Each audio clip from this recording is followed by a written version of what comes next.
Hello and welcome to the Retire Once Show, the show designed to help you get to retirement, but most importantly, stay retired.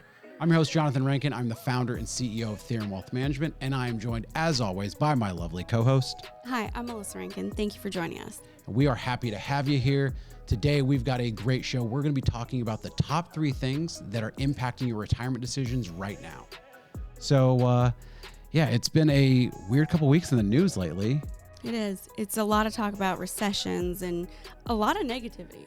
Yeah, the market's been positive the past couple of weeks, but it seems like the news and everything out there is just making it so much harder to think about the decision to retire and make just that whole process of financial planning a little bit more difficult. And I know the conversations that we've been having with clients have been around the recession, inflation, and that's really what we want to talk about today is what's going on in the world that is impacting just the thought around retirement planning. And I think that is hopefully going to help you as you plan your retirement out to hopefully weed out some of that noise. But these are the top 3 things that we've noticed that clients have been asking about that are impacting their decisions. But before we jump into that, make sure that you hit that subscribe button. Join us on this lovely retirement community that we are building here. We are building retirement paradise, one person at a time. So click that little button.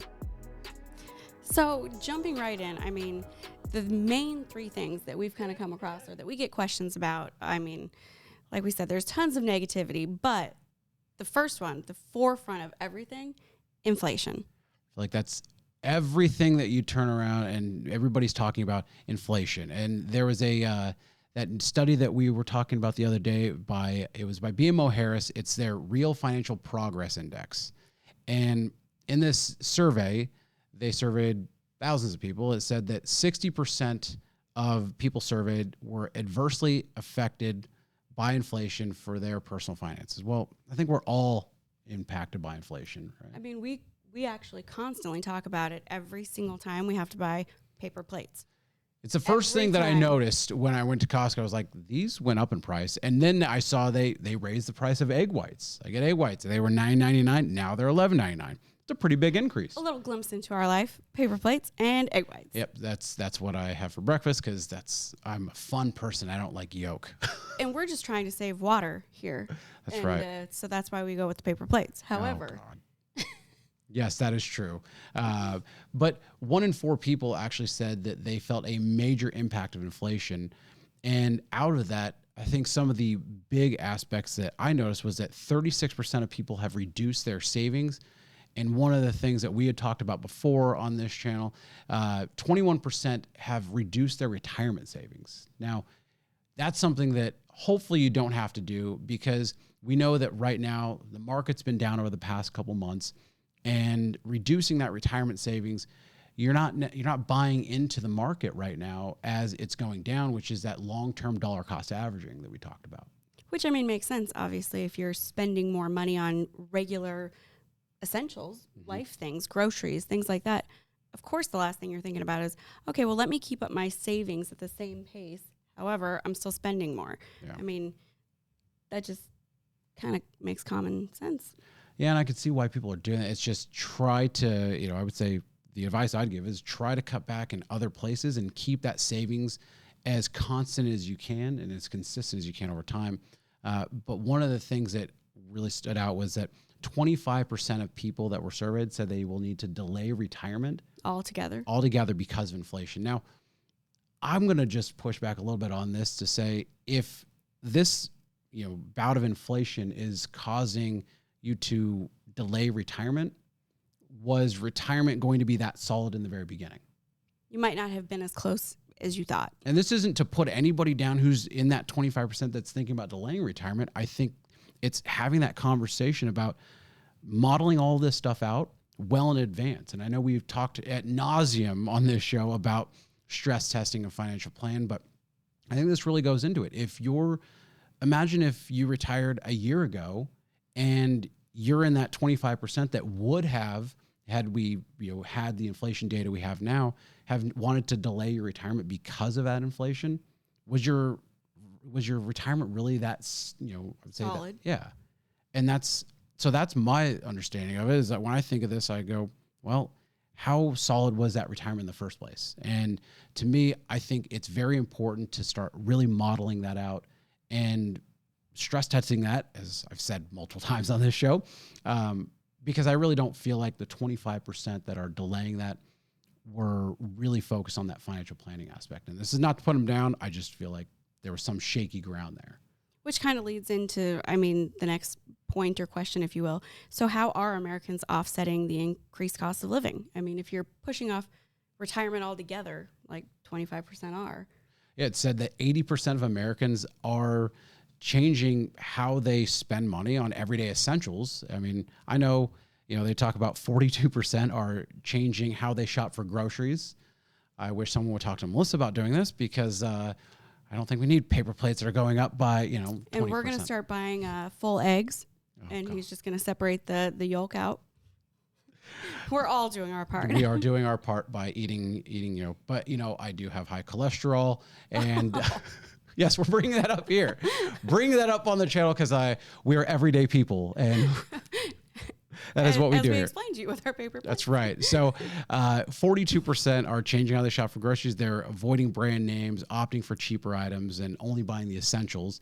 46% of people are either dining out less or being more conscious about where they're dining out and trying to spend less there. I felt the interesting part was 31% of people are driving less to offset cost of gas, which has come down a little bit. It has come down. But to me, this kind of goes to that 25% delaying retirement. 23% are spending less on vacations or they're canceling vacations altogether. Now, that one's crazy to me. I'm sorry, but if you are canceling a vacation altogether because of inflation, should you have been planning that vacation in the very beginning, that specific vacation? I'm not, so if you were planning to go to Disneyland and it was going to be this extravagant vacation and you're canceling that because the cost of everything has gone up, should you've maybe gone for more moderate vacation in the very beginning? Like maybe, a splash pad. There you go. Or a slip and slide. There you go. See, we're trying to help with moderation here. I feel like if you're having to cancel these things and make these major life changes, how much of this was just excess spending in the very beginning? How prepared were you all along? Yeah, it was. Were you actually planning out and budgeting for this stuff in the beginning? The one that did stand out for me that I was hoping that you would listen to is that 22% of people are canceling subscriptions. We've talked before about Melissa's non-used, car wash subscription. Oh, what'd you say? The non-used car wash subscription. See, it's weird. It's like I just didn't even hear him talking at all right then. It was Selective weird. hearing. This is something. See, that's usually what he suffers from. It's crazy. So now I'm going to have to spend more money on her hearing aids because she has selective hearing. I bet there's a subscription for that. This is an insight into our household. So welcome, and we're letting you into behind the scenes here. I want you to go through the next point here. This is the interesting part. So this one, women are more likely to make lifestyle changes than men. Yeah. So let that sink in. Women are more likely to make lifestyle changes than men. Nearly half of women plan to adjust the way they shop for groceries. 47% plan to change the way they shop for groceries versus 36% of men. Now, I wonder if that's because most of the men don't do the grocery shopping. That is very... I wonder if that's why. That is such a 1950s way of looking at it. I go to Costco. Okay. I've adjusted the way that... So I'm in the 36%. You're in the 53%. Okay. Accurate. Women will want to dine out less. So 49% of women plan to adjust the way they dine out versus 43% for men. And then I think that one's probably true.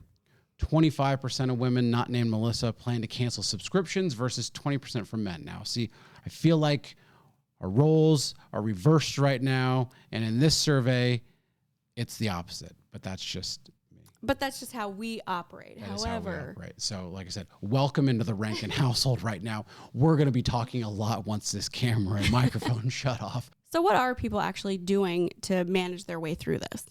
So the way that this survey worked is that it's a quarter by quarter survey. So compared to the first quarter of the year, more people are putting together an actual budget. So they're starting to stick to that. They are having an actual written financial plan. And always helpful. Yeah, and they're meeting with their financial advisor more often. So if you don't have any of those things, we'd be happy to help you with any of that. You can access our calendar at the bottom of here in the show notes, and we'd be happy to schedule some time to have a conversation with you. But that's what people are doing. And it's unfortunate that going through, you have to go through a tough thing to start this process. To really take stock of where you're at financially. I feel like it kind of goes back to your point. I say we as a whole collectively, we should be kind of taking stock every day of where we're at financially. I mean, it shouldn't be that impactful to cancel vacations altogether or cancel a car wash subscription. I mean, there's just little things that shouldn't be that big of a deal. Well, but also it's almost like everybody's doing this stuff after the stuff has happened. It's like, buying homeowners insurance after you have a fire at your house. It's like a delayed reaction, if you will. So prepare for the next recession or inflation or whatever that next thing is by doing this stuff now. So it's never fun. No one likes to budget or stick to a budget. Nobody wants to sit down and look at what they actually spend. No one likes to do that. Nobody. It's like people are living a life like it's a long drawn out weekend in their early 20s, and they just look at their bank account on a Monday and go, looks like I'm eating ramen this week. So there was nothing against ramen though. No, nothing against ramen. There was another survey by F&G, and it was talking about inflation as well. How in this survey, 4 out of 5 Americans over the age of 50 are worried about inflation in retirement. 84% of pre-retirees are worried about it, and only 76% of retirees. We bring this up because inflation's that hot topic, and it's making people rethink. What are they actually going to do with their retirement dollars? How are they going to spend them? Should they retire? And it's just causing this overall confusion. I feel like if that noise wasn't there, if it wasn't on every single headline that people every read, time you turn the TV on or open your phone or any news source for that matter, or you talk to companies that they just are raising prices and they go, well, we got to raise it because of supply chain, all this stuff. I feel like it's just an excuse for everybody to raise prices. But yes, it does impact a lot of people, but I feel like the noise around it is almost more impactful than what's actually happening. I agree. There's something about when you constantly hear all the negativity coming at you, it's hard not to internally feel that like, oh God. Yeah. And I feel like we're dealing with that on the second thing that is negatively impacting that retirement decision. And this is something I feel like you can't get away from. Talks of recession. I mean, you hear it everywhere. Every single place. And are we actually even in one? Okay. So this is that debate that this is the first time I've ever actually seen it be a debate. Every time that GDP before has, dipped negative for 2 consecutive quarters, everybody said it's a recession. But right now are we in one? Are we not? It's now become a political thing like everything else in this country. The left, we're not in a recession. The right, we're in one. It does, at this point, yes, does the National Bureau of Economic Research have other factors that they consider when looking and defining a recession? Yes, there are other factors that they look at, and they're kind of the one to come out and say, hey, guess what? We were in a recession. Because remember, calling a recession is a past-looking thing.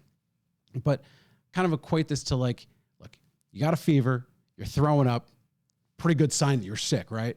Pretty good one, yeah. Doesn't necessarily mean you have a life-threatening illness, but it's a pretty good sign that something's wrong with you. Right. Okay, we've had 2 straight quarters of GDP decline. That's kind of the fever and you're throwing up. Something's not right. You're kind of sick. But it doesn't mean the world's ending. No, it doesn't mean the world's ending. And, back to that F&G survey, 71% of people said they are worried about a recession. Now, I get that. I get this question every single week, multiple times per week, dozens of times. Are we in a recession? Are we in a recession? But here's the question. Does it even matter? Does it really even matter? Now, look, I get that recessions are never fun, but you have to remember, recessions happen to rid the economy of excesses. And right now, the excess has been inflation over the past year and a half. So that's what the recession is trying to do. That's what the Fed's trying to do, is rid the economy of that excess inflation. So trying to balance it out. Now, remember, we're talking about the economy, not the stock market.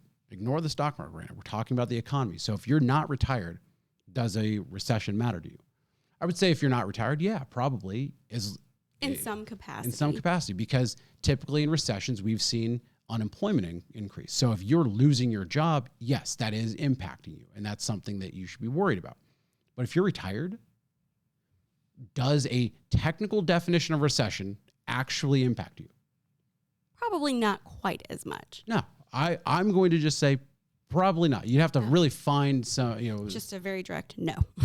I feel like it's the news that's around it that's making the conversation of retirement so much more challenging right now, because there's this fear that, okay, we're in a recession or we're going into one. How long is it going to last? What's it mean to me?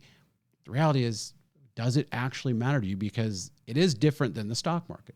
Stock market is completely different. We're talking about the economy here. If you're retired, living your life, you kind of hope prices come down. Obviously, you don't want the stock market to go down. You don't want your assets to go down, but you do want prices to go down. You want the economy to kind of reset. And you want to be able to take that vacation, to buy that gas, to get those brand name groceries. Yeah, to wash your car. You want those things. But you want the little things. But I feel like people talking about bad times right now are making it seem so much worse than it is. Now, I'm not saying that the economy is great. Like I said, it's sick. It's got a fever. It's throwing up a little bit. And it's not great. But it's not on its deathbed. No, but right now I feel like it's like if you were to go to a restaurant, but your friend tells you right before you walk in, oh God, that place isn't good. I had their tacos and they just were not good. And you go in ordering the tacos, you're going to have a jaded opinion on that dish. Even if to you, in your personal taste, it's good. Because to some people... It's already in your mind that it's bad. Yeah, so to some people, we've got clients that we've ran financial plans ad nauseum for well over a decade, and we've gone through them, and we tell them, look, regardless of market cycle, you're going to be able to live your life in retirement without worrying about running out of money. That should be comforting. But they hear all this noise about recession and inflation and all this stuff, and they go, am I still going to be okay? Yeah, we've done this now hundreds of times. You're going to be okay. But it's because everybody's talking about it. It just seems to make it so much worse. And that decision to retire makes it is really, I would imagine, a lot harder right now because of the talks of recession. Whether or not we are in one, you can debate that for yourself. I would burn my economics degree before someone ever tells me that 2 straight quarters of GDP decline is not a recession. But hey, that's just me. So, I do feel like that is the second thing that's really impacting the conversation around retirement right now. And I think that kind of leads into the next point. The conversation is the media. Oh my God. There's so much noise right now. It is impossible just to focus on you and your individual life and how everything impacts you. And here's a perfect example. Okay. So I went on to Kiplinger's website. I, often go there just to see different headlines, things like that. And there were 2 stories written on the same day by the same author. Story number 1, 12 reasons to retire in an RV. Okay. Hey, great story. You know what?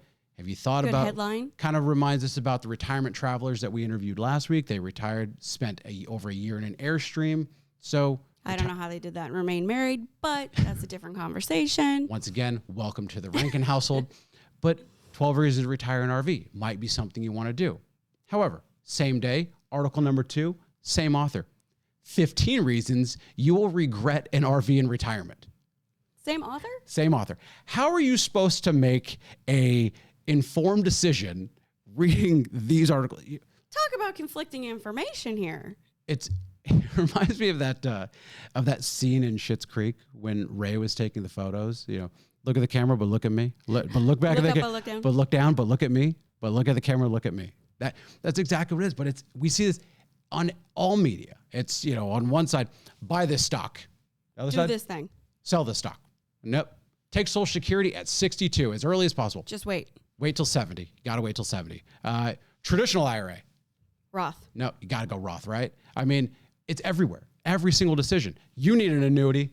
No, you don't. No, don't even mention that word. That is a toxic word in this household. So, those are things that... The back and forth. The back and forth makes it so hard to make any informed decision. There's a reason why 401k plans have typically limited options. Because the more options you have, the less likely you're going to do anything. Same thing with the media. Do you think anybody reading 12 reasons to retire in an RV and 15 reasons you're going to regret an RV, how many of those people are actually going to buy an RV? I was just going to say, all you're going to do is just close the book on the RV. You know what? There's more. I guess there's 3 more reasons why you would regret an RV. So is that the reason why not to get it? I just feel like base your retirement on you. Ignore the noise. Now, it's hard to do. Hopefully you don't think that we're noise, but we hope that you're enjoying what we're talking about. We're bringing you the noise. We're bringing in, we're delivering the noise to your doorstep. So thank you for joining us on this noise fest. But base your retirement on you. And I feel like figuring out what you want to do without the impact of the media, the noise, build a plan for that. If you're between 2 options, RV, not RV, weigh that yourself. You don't need some article telling you should you buy one or not. See where it fits into your financial plan. Again, plan, have a budget. Yeah. Think about things like that. Take it a step further. Yeah, if it is planning related, if it's some of those decisions, Roth versus traditional, Social Security ages, all of that stuff, if it's financial, then work with a financial advisor. Make sure that you're incorporating it into your financial plan. Model it out. See if it fits. For all contingencies. And then make an informed decision from there. But don't let some author who's writing 2 conflicting articles tell you, hey, this is what you should do and shouldn't do, and then using that from there. Try to ignore the media. It's just at this point. Especially media like that. Yeah, that is, to me, the kind of the all-encompassing thing of what's making it so hard right now to have a decision to retire and make that decision. So hopefully this was helpful. Those are 3 things we hope you should ignore. Inflation, I think you should we're all living it. It's going to be there. They're trying to get rid of it. But, technically, I don't think it should really be impacting the decision to retire as much as it's impacting everybody's everyday life. The talks of a recession, whether or not we're in one, at this point, we're in the state of economy that we're in. It shouldn't impact the decision or the retirement planning conversation. And the least important one of it all. The least important. The media. Yeah, just ignore them. And if you think we're media, just hit that subscribe button before you ignore us. Do us that favor. But that was our show for today. I'm Johnathan Rankin. Thank you so much for being here. I'm Melissa Rankin. Thank you.